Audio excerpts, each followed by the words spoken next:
Pergi ke sungai memancing ikan, ikan kecil, ikan arwana. Salam sapa kami ucapkan. Assalamualaikum hadirin semua. Assalamualaikum warahmatullahi wabarakatuh. Baik, di sini kami dari kelompok 12 akan mempresentasikan atau menyampaikan materi kami, yaitu dengan judul Ekonomi dan Mata Pencaharian Masyarakat Melayu Riau. Yang kami hormati Bu Ria Rizkia Alfi MPD selaku dosen pengampu mata kuliah Budaya Melayu Riau kelas G. Baik, sebelum presentasi dimulai, izinkan saya memperkenalkan anggota kelompok saya. Yang pertama, saya sendiri, Adnan selaku moderator yang akan memandu jalannya presentasi ini. Kemudian disusul oleh teman saya Fahmi Ridho selaku pemateri kedua. Kemudian ada Mulyadi sebagai pemateri ketiga. Langsung saja kita masuki materi yang pertama, yaitu tentang latar belakang sistem mata pencaharian masyarakat Melayu Riau. Nah, di sini ada pertanyaan, di mana pertanyaannya itu bagaimana sistem ekonomi dan pencaharian masyarakat Melayu Riau. Nah, perlu teman-teman ketahui bahwa sistem mata pencaharian masyarakat Melayu Riau itu dapat dilihat dari cara mereka yang menggunakan dan memanfaatkan alam saujana yang ada di sekitarnya. Nah, masyarakat Melayu Riau pada umumnya menghuni di tepi 4 sungai besar yang ada di Riau. Nah, sungai-sungai apa aja itu? Yang pertama, yaitu ada Sungai Indragiri, kemudian Sungai Kuantan, Sungai Kampar, dan Sungai Siak. Nah, berdasarkan saujana alam yang seperti itu, maka orang Melayu lebih leluasa mengelola alamnya untuk memenuhi nafkah hidup mereka. Kemudian pengelolaannya lebih dapat disesuaikan, misalnya disesuaikan dengan jarak tempat atau dengan waktu dan bidang pekerjaan. Nah, kemudian kita masuki ke materi yang kedua, yaitu peresuk dan tapak lapan. Nah, apa itu peresuk? Apa itu tapak lapan? Nanti kita akan bahas satu-satu. Yang pertama kita akan bahas yaitu mengenai peresuk. Nah, peresuk adalah pentahapan jenis pekerjaan orang Melayu Riau dalam sehari. Nah, orang Melayu Riau biasanya melakukan lebih dari satu pekerjaan produktif dalam sehari untuk memenuhi kebutuhan hidup mereka. Kuantitas kerja terbilang pada tingkat kesulitan dan lama pengerjaan dalam rentang waktu 1 hari penuh. Nah, ada pekerjaan berat yang bisa diselesaikan dalam waktu singkat. Ada pula jenis kerja yang sangat ringan namun dilakukan dalam rentang waktu yang panjang, seperti misalnya menganyam tikar. Nah, masyarakat Melayu Riau melazimkan sekurang-kurangnya ada 5 tahapan atau 5 peresuk dalam sehari semalam. Nah, tentunya ini diselingi dengan istirahat, ibadah, dan aktivitas non-kerja lainnya. Kemudian kita akan masuk ke 5 tahapan peresuk, di mana materi ini akan dijelaskan oleh teman saya Fahmi Ridho selaku pemateri kedua. Kepada Fahmi Ridho dipersilahkan. Akan melanjutkan materi dari Adnan. Setelah kita mengetahui apa arti dari peresuk, kita akan mulai masuk dari tahapan-tahapan peresuk tersebut, yaitu ada 5. Yang pertama yaitu namanya peresuk pertama. Menakih getah atau memotong karet dilakukan setelah sholat subuh saat pagi langau sampai matahari naik sepenggala. Seterusnya itu peresuk kedua. Sepas menakik dilanjutkan dengan pekerjaan semisal memetik buah kopi ke kebun, menjungkung air nira, dan lain-lain yang berlangsung hingga menjelang sholat zuhur. Selanjutnya itu peresuk ketiga. Sesudah zuhur dan makan siang ada yang melakukan pekerjaan lain seperti mengambil daun rumbia hingga masuk waktu sholat asar. Selanjutnya itu peresuk keempat. Setelah asar dilanjutkan dengan mengolah daun rumbia untuk dijadikan atap atau menumbuk kopi yang sudah dijemur. Selanjutnya yaitu peresuk kelima. Di malam hari ada yang menganyam tikar pandan atau membuat barang yang kerajinan lainnya. Selanjutnya yaitu penjelasan tentang mengenai tapak lapan. Apa itu tapak lapan? Tapak lapan adalah sebutan sumber mata pencaharian terdiri dari 8 tapak atau titik mata pencaharian atau 8 sumber pendapatan, antara lain yang pertama yaitu beradang. Beradang ini merupakan pekerjaan yang dipergunakan untuk pemenuhan keperluan bahan makanan pokok. Selanjutnya itu beternak. Beternak itu bertujuan untuk urusan pemenuhan sumber protein daging. Selanjutnya yang ketiga yaitu menangkap ikan.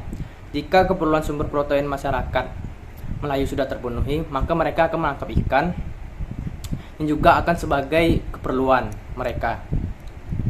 Selanjutnya yang keempat yaitu beniro. Beniro tersebut bisa disebut sebagai menetek enau dan kelapa.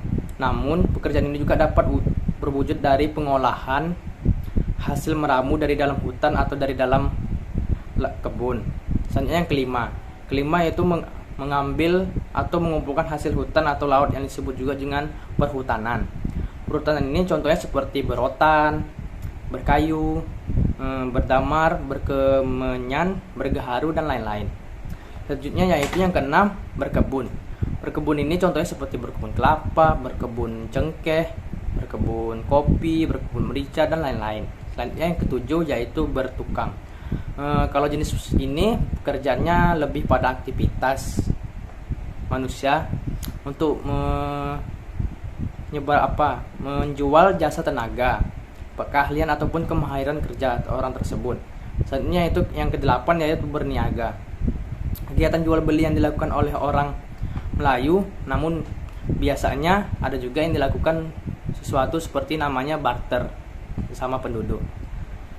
Selanjutnya yaitu pelaksanaan bidang-bidang pencarian tapak lapan di atas bagi orang Melayu tetap dilaksanakan dengan ketat, tidak sesuai dengan keperluan mereka. Sebagian kecil pula di bidang pekerjaan yang tidak tertampung pada bidang pekerjaan di atas menghasilkan jasa kerajinan dalam arti menjual tenaga, maka menjual pikiran dan magi seperti dukun, ahli syarak, guru tasawuf, ahli nujum, pawang, baun, mengajar mengaji, menjadi guru silat, mualim kapal, dan lain-lain, masih banyak yang lagi. Sekian dari saya, selanjutnya akan disampaikan oleh Mulyadi. Selain tapak lapan, ada juga kategori konsep perekonomian Melayu lain yang mengacu pada kriteria pekerjaan. Terangkum dalam sebutan 5 kaki atau perca sarana kerja. Pembagiannya itu sebagai berikut. Yang pertama, kerja mengambil hasil alam semula jadi, meramu atau bahan alam, berburu daging, dan memberikan kereta ikan dianggap paling berubah. Oleh karena itu, diletak dalam bagian awal yaitu 1 atau acacarana. Kemudian yang kedua, lingkup kerja di lingkungan buatan, misalnya berladang, berkebun, beternak, berkolam ikan, termasuk dalam lingkup transportasi mengganti pola berburu untuk memperoleh daging. Yang ketiga, kerja menjual tenaga, yakni tukang rumah, tukang perahu, menjahit, pandai emas, membuat gerabah, dan sebagainya. Kemudian yang keempat, kerja menjual pikiran. Kerja menjual pikiran ini termasuk ke dalam menjadi guru, ahli nujum, guru ngaji, dan sebagainya. Kemudian yang kelima, itu ada kerja jual beli atau niaga, yakni pedagang barang, pedagang jasa, dan lain sebagainya. Perhatikan kategori mata pencarian dalam istilah 5 kaki hanya akan kita temukan 4 mata pencarian asal dan 1 pencarian tambahan yang disebut berdagang atau niaga. Ini itu yang dapat saya sampaikan. Saya kembalikan kepada moderator. Terima kasih saya ucapkan kepada Mulyadi selaku pemateri ketiga yang telah menyampaikan materinya. Baik, itulah tadi presentasi dari kelompok kami. Jika ada kata-kata yang salah dalam penuturan kata dan penyampaian materi, kami mohon maaf. Akhir kata, kalau ada jarum yang patah, jangan disimpan di dalam peti.